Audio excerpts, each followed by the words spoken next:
everyone. It's me, Stu. It's Friday. It's roughly the correct time. This is the Flow State Podcast. Welcome back if you've listened or watched before, and welcome for the first time if you're new to the show. Glad to have you here. So, last week, if you joined me then, we spoke a bit about takeaways from a B2B sales networking event that I went to, challenges and opportunities that are presenting themselves at the close of 2025, and critically what you can be doing about them to accelerate some momentum in your sales pipeline and hopefully smash your end of year targets, whatever they are. This week, to follow on from that, might seem a little bit left field. We're going to talk about Black Friday, which is not a huge date in the B2B calendar, but as you will find out as we go through this show, it does have a big impact on whether people are potentially ready to make a decision or not. So I'm going to talk through that and my opinions on the interconnectedness of all sales in a kind of, hopefully not MCU kind of way. I think we're a bit bored of that, but in a holistic fashion that connects it to our normal day-to-day lives, and puts aside some of the technology chat for a change. So, obviously it's Black Friday today. Used to be very exciting back in the day when it sort of meant that you could get some great bargains, but I feel like there's a sort of certain cynicism around the retail sales event now. I'm kind of smelling that in the air a little bit, There's not really the sort of bargains there used to be. There's a lot of chat about potential price gouging and fixing. I don't know if you saw the news recently, but a lot of e-commerce retailers are testing personalized pricing based on AI analysis of how much basically they can rip you off for whenever you go to their website. So, the allure of a big sale is definitely not there anymore.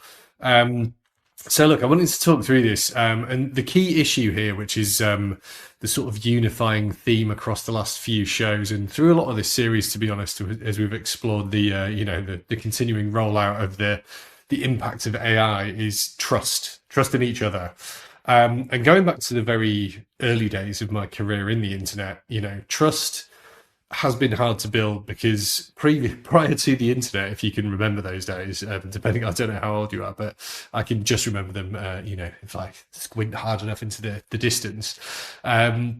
Before the internet, you used to have to go somewhere and buy something and look someone in the eyes and, do it old school style, be like, does this seem like a sort of greasy sales situation? Does this person seem like they know what they're talking about? Or, if you're like me, you just ignore all that and just go in and do whatever you were going to do. But the point is, look, you had to go somewhere and have some human interaction. And when the internet launched and when e-commerce became massive, building trust was hard because you don't know where you're buying from. We're all really comfortable with this now because the internet's been around for a long time.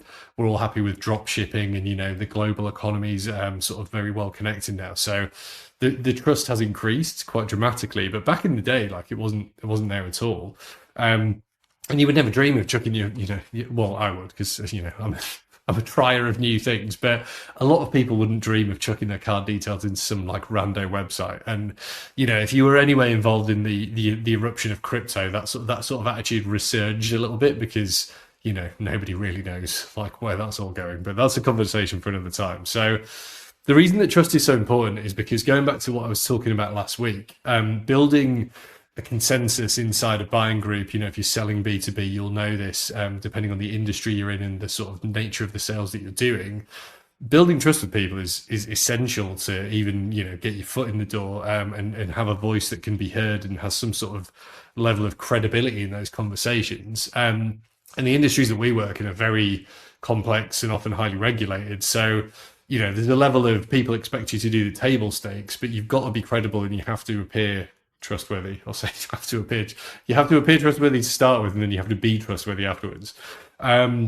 So how does all this relate back to Black Friday? I hear you asking / get on with it, Stu. So let me tell you. So as you can see, I'm back. I've got my trusty notepad now. I'm back with the old school approach. So as I was saying, Black Friday used to be a great time when you could just get a bargain, right? Everyone would hold off.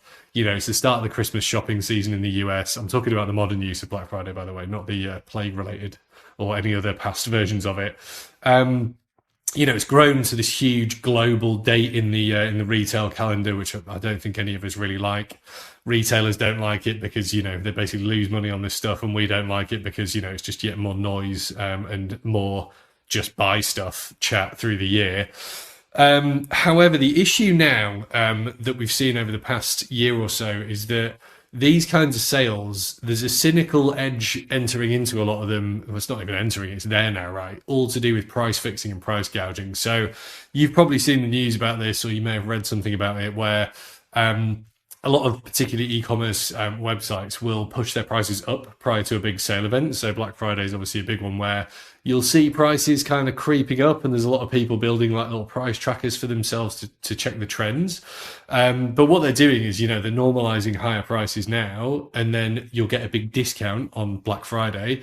But what they're actually doing is dropping it down to like either a normal retail price so they can carve some money back, or it'll be a price that's actually higher than you would pay at a normal sales event, or like an end of line discount or an end of tax year or whatever. So, as us as consumers, we're now distrustful of retailers. And like, while all this is probably coming from a good place, because as a retailer, you get absolutely screwed over on these sales events, because you either discount stuff so that you get some revenue coming in, or you don't discount stuff and you just don't sell anything. So like, they're stuck between a rock and a hard place, but I still don't agree with this solution.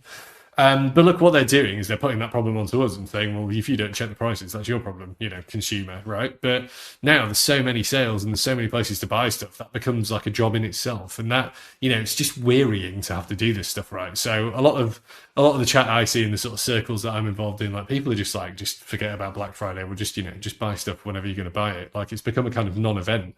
There's so much effort put into it that like, it just seems like ridiculous that it still happens in this fashion.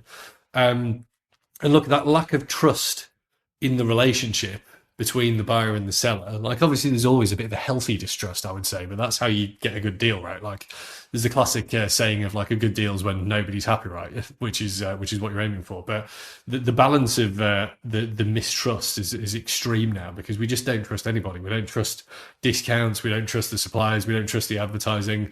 So that all washes into our lives as B2B people, our jobs, right? Our day-to-day lives, what shape our approach to how we're approaching work, right? And when you're in a group of people who are all sharing that weariness and sort of suspicion of what's being presented to you, that is what you as a salesperson in a B2B job are coming up against. And like, it's not because of anything you're doing, it's because of, our lives and the things that are constantly getting thrown at us. So that additional challenge I just wanted to call out, because everybody bangs on about how you need to build trust, buyers need to trust you, but you're fighting a battle on multiple fronts that you have very limited control over, right? You can only do what you can do from your company and the things that you're doing, but you just don't know how much this stuff's impacting people. And I'll come on to how I think you can address this in a positive fashion at the conclusion of this session, but that to me is the biggest issue.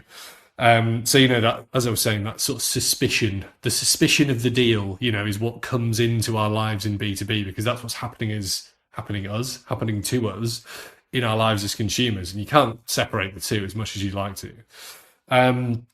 So look, that's a major issue, and I think the challenge that we have particularly, so we do a lot of work with the software industry, with software technology, computer technology, and obviously I've built software products myself as well, so I have an acute awareness of this issue. Is software in and of itself is challenging, because you're not buying a physical thing, right? You're buying an intangible something, sold on the value and the utility that you buy. It's not like buying a washing machine where you get a thing, it does a job, nobody really cares about all the bells and whistles of washing machines, right? You just want your clothes to be cleaned in a reasonable amount of time with the minimal amount of energy used possible.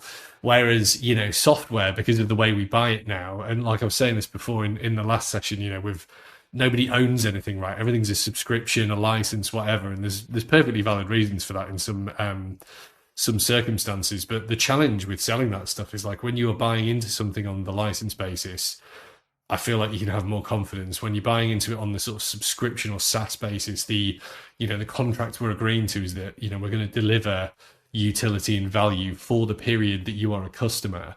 But all these things, are fed into from what I was saying, the suspicion, the lack of trust. Like, do we have, me as a vendor, do I have your best interests at heart? Am I going to be there to provide this utility? Can you rely on me? Like, these are like big questions, and it's very hard to answer when you're selling like a sort of complex piece of technology. And the challenge that a lot of sort of software and technology vendors have is that because we work in an incredibly fast-paced industry where things like AI can come out of nowhere and can start to sort of change the nature of the game very rapidly, and also because the nature of technology changes so fast, there are things that can dramatically affect the nature of our relationships and can change the deal midway through, which nobody wants and nobody's planning to have happen, but can happen. So again, building trust around those things, like you have to fall back on our like human relationships, and it's a theme that I've spoken about a lot throughout this current series. But that's the way to build it. You don't just come in, like love bomb someone and then disappear. Like you can't do that anymore. Like I think people just expect more, quite rightly, from vendors, because that's what we're not getting in so many other areas of our lives as consumers, or what we used to refer to ourselves as customers, which is much nicer. And look, I think there's I just want to talk about like three big sort of macro factors that are affecting all of us, that feed into this situation, and why events like Black Friday are sort of pressure points for this stuff. Because what used to be back in the good days, when the economy was all on the up and up, sales, you're like, great, consumer confidence is high, people spend a lot of money. At the moment, there's three big things that are affecting all of us and putting a lot of mental pressure on us all, whether you're sort of aware of that or not. The first is the cost of living crisis. So I don't know what it's like where you are, but in Australia, we're feeling the burn of that quite significantly. We're like a relatively well-off country. But even people who are, sort of doing all right don't feel like you're doing all right because everything's so expensive everywhere. And it's the same in the old country in the UK. And I know from obviously talking to my business partner and our contacts in the US, it's very similar over there. Like everything is expensive. There's so many costs that are outside of our control that we have to spend money on, right? That's just really damaging our ability to sort of, happily chuck money away on random crap during Black Friday, for example. And while at work, you're not spending your own money, anyone who has any sort of care for their job that they're doing, or the company or their team, has some level of, empathy for the fact that no, you're not spending your own money, but if you make a bad decision, it might blow back on you, and it might also destroy your own credibility inside your company. So the end result of all this stuff is incredible price sensitivity. I can't speak this week. Incredible price sensitivity, right? So when a huge sale event comes along like Black Friday, at the moment for me, it's having the exact opposite effect that it's supposed to, because everyone, as I was saying earlier, everyone's now so suspicious of the deals that they're getting that it just makes you even more hyper aware of the potential price you should be paying for everything. And even if it's just one thing, so you're trying to buy a new TV or whatever, that price sensitivity just washes into everything you're doing. And we had a recent issue down here, which I'll talk about in a second, that fed directly into that. So that's the first big factor. The second big factor is the whole price gouging, price fixing situation. We're all slightly suspicious that we're getting overcharged for things. I was, commenting on a post that my old boss Gary Nissen made on LinkedIn about the recent deal between Adobe and SEMrush, or SEMrush if you prefer, who've just been acquired for some ridiculous amount of money, which was definitely overpriced. But look, they were happy to pay it for some reason. But look, the price fixing situation issue just breeds mistrust. And we've had a couple of incidents that are like in those areas I was just speaking about where we can't control things, right? So if you're in Australia, you would be familiar with the Coles Woolies, price fixing dramas that have been going on. So for those of you that are not Australian, or haven't been to Australia, Coles and Woolworths are the two biggest supermarkets down here. They effectively have a duopoly stranglehold on the supermarket industry. The next biggest competitors are people like IGA and Aldi, who are like, the bargain option and the independently owned option. But Coles and Woolies, there was a big sort of furore about it because we found that they were all sort of conniving on pricing things similarly, pushing prices up and then discounting them, in their 2-for-1 offers and stuff. And this is on things that like we have to go and buy, right? So like obviously you've got options in the supermarket, but a lot of this was centered around the everydays, what's supposedly their, everyday value ranges that are aimed at people who are very price sensitive already. And they were screwing all of them over. And you're like, these are companies that are making millions of dollars a year, screwing over the agriculture industry, doing what they used to do in the UK, just like, putting the thumb screws on everyone that supplies them, and then driving costs up for us as an end consumer because they want to make a ton of money. So, that situation, and look, I'm not against people making money, but the disparity between the amount of money that the shareholders in these businesses make and you or I could make is ever increasing, and it's just there's a sort of disgusting gap there that like I think is what grinds all of our gears basically. But again, conversation for another time. So that's the second point: price fixing, price gouging, mistrust. We all assume that's happening in sales now. And that first point, cost of living, we're all very price sensitive. We're all concerned about what we should be paying and what we have to pay, and watching our wallets because they're like alarmingly empty at the moment.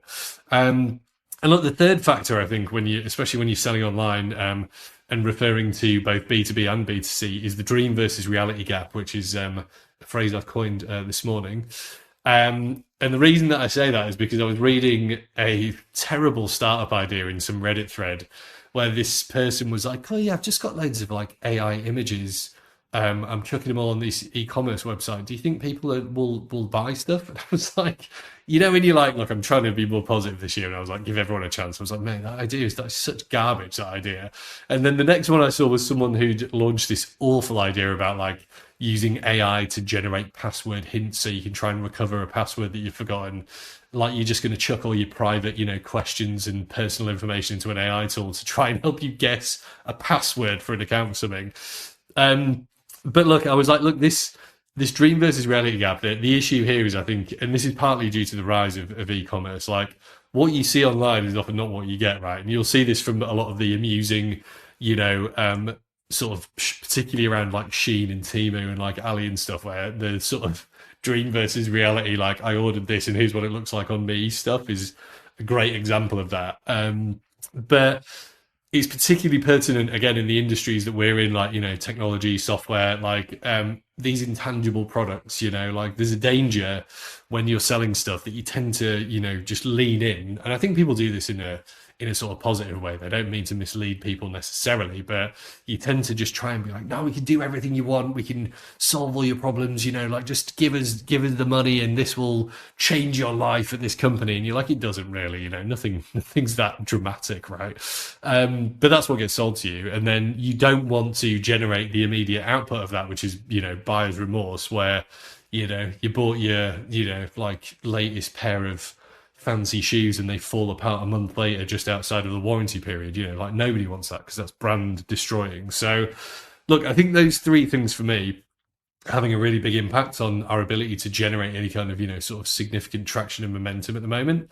And this link, I don't think people talk about enough, between our normal lives as people, just trying to survive in what people refer to as late stage capitalism. And I don't agree with that characterization, because you don't know how late stage capitalism might be. Like, you don't know what people are going to turn into capital yet. That is hard, right? And we're all trying to sell in that environment, and that is hard. So to me, the way to address that is to come right back to, look, remember, we're all just people just trying to get by in this situation. And these are some areas that we really focus on. And this is where I wanted to sort of pull back around to the primary focus for, obviously flow state in my own businesses, which is building that trust between people, because we sell intangible products. We sell that they're obviously tangible to the point where you're using them, but the value is intangible because there is an education piece there. There's an application to your use case piece that if we just don't bother telling people, they're not gonna know, right? And we used to have this problem in my previous SaaS business where we naively built it. We assumed people would just know what to do with it, and our customers are smart people, they know what they're doing. But then people just started to try to do all this crazy stuff with it that we'd never planned for, and then we stood out from the crowd because we spent time talking to them and helping them to understand what they could do, and them taking the time to listen to what they wanted to do so that we could work out whether it was useful or not, or whether it was appropriate or not, which is not hard stuff. It's not rocket science. But look, I wanted to just talk about stuff that you can do and the things that we do, obviously, in order to sort of address this trust gap. How do you address that? How do you sort of start in a better place in order to build a relationship that's built more on like understanding what people want first and foremost? Now, the way that we approach that is our business is built on 3 or 4 sort of core pillars, and I'm going to talk about one of them, which is buyer group intelligence. Now, what that means is when we put together an engagement, a campaign, a program for someone, we start from building out the buyer group that you were trying to sell to. So you've got your ICP and your target market. That's all your basic firmographic, demographic numbers, facts, blah, blah, blah stuff. Like you got the broad picture of who you want to target and where. What we then do is we say, right, okay, who's in your buying group in these companies? And the kind of businesses that we work with, there might be quite big buying groups, right? Like it could be up to 20 people or 30 people in some of them in larger orgs.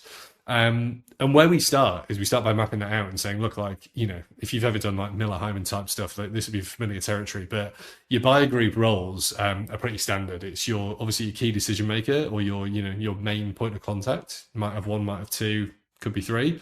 They're the people who you're talking to day to try and, you know, get your deal across the line, right? Then you've got your influencers, who are people that are going to be peripherally involved, who are influencing the decision internally. You might speak to them, you might not. You might not know who they are, unless you talk to us. You've then got your champions. So these are different to key decision makers. They're not like necessarily making the decision, but they are people that love you. They love your service, they love your product, whatever. They're there to like big you up. You've also got your, you know, your financial buyer or your budget controller. You've got your blockers, people who, you know, are there just to come in and say no at some random point. And then there's a few other sort of peripheral roles around that, like some have exec stakeholders, there's some sort of sub roles, but those are the core of any buying group, right? And what we want to do is we want to fill all those roles and we want to understand who's in them. And then where buyer group intelligence comes in, it sounds a bit like sort of cold, but it isn't, is we want to build an empathetic relationship with these people, right? So the way that we approach this is, and this is where AI we use in a really positive fashion, I think, is once we've identified those roles and the people that fit in those roles, we can then start to do a bit of, you know, professional digging around, okay, well, what are the pressures on those people? What are the pressures on their jobs this year? What has been happening that we can find out? Are they publishing stuff on networks like LinkedIn? Can we find out what they're interested in and what they're engaged in? How are they approaching their jobs? What's important to them? What's on their radar? We can also start to look at like the sort of micro and macro challenges in a much faster and more efficient fashion. So we can say, look, and I'll give you a tangible example of this, which we've done recently. I'm looking at like, you know, I don't know, a sort of, let's say a CMO who might be my key decision maker or a champion for me, right?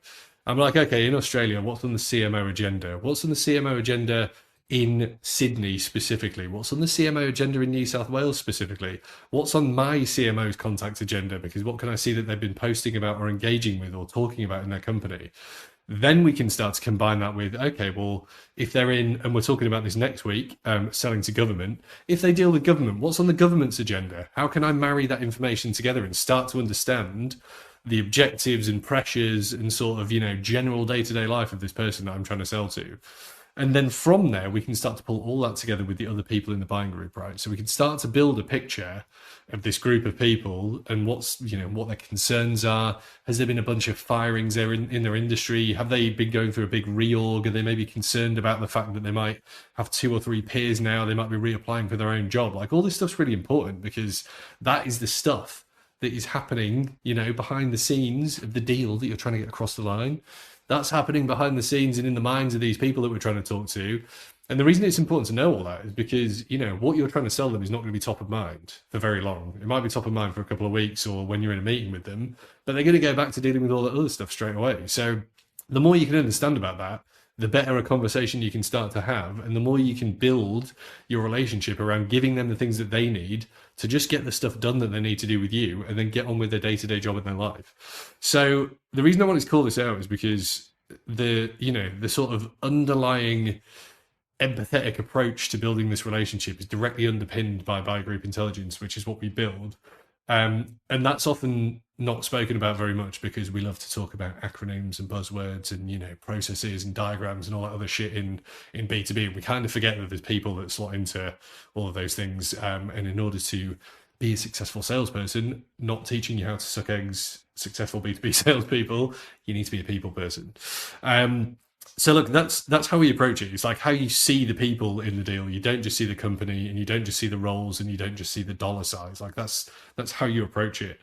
And that helps you go beyond just having a transactional relationship with the people that you're trying to sell to, and helps you have a real consultative, enabling relationship in a positive way that lets them get the jobs done that they need to do without you having to constantly badger them about what's happening. And look, I don't want to belabor this too much, but those are the key things that buyer group intelligence helps you to generate, right? It's like you're supporting your buying group to reach a consensus. You are enabling them to do the job without you constantly needing to interject and do stuff on their behalf. You are educating them in a way that they want, in the forums that they need, about what you can do and how you can do it. And that is how you build a much more trust-based approach to building these relationships and supporting these deals, and obviously down the track, like accelerating your pipeline and selling on, closing bigger deals and all that good stuff. But look, like that's really the key thing. That is how we start everything. That is how I think we can address all of these challenges that I just raised. That's where I think in the retail industry they are swinging and missing over and over again, because they're all just looking at the numbers and thinking about themselves, and they're not thinking about us as consumers. And look, like I think I'm just going to end on that hopefully quite positive note, in that if you want to have a chat about how to do any of this stuff and how we approach this and how to turn that into tangible work, like obviously I could talk about that forever, but I'm always more than happy to have a conversation if you just want a sympathetic ear to, or an external pair of ears to chat to. That's how you can approach it. That approach to buyer group intelligence, and I'll expand on that a bit when I post this on the website, is the way to start building more trust and more empathy with your buying group. And that is how you can understand the intention and the motivation behind the decisions and the feedback and everything that's happening in your B2B sales conversations. So on that note, good luck bargain hunting if you are doing so in this horrifying event in the retail year. I hope you found that interesting. That is it from me for this week. I'll be back next week speaking to Jen again about selling into government and the similarities between B2B. Hope to see you there. Ta-ta for now.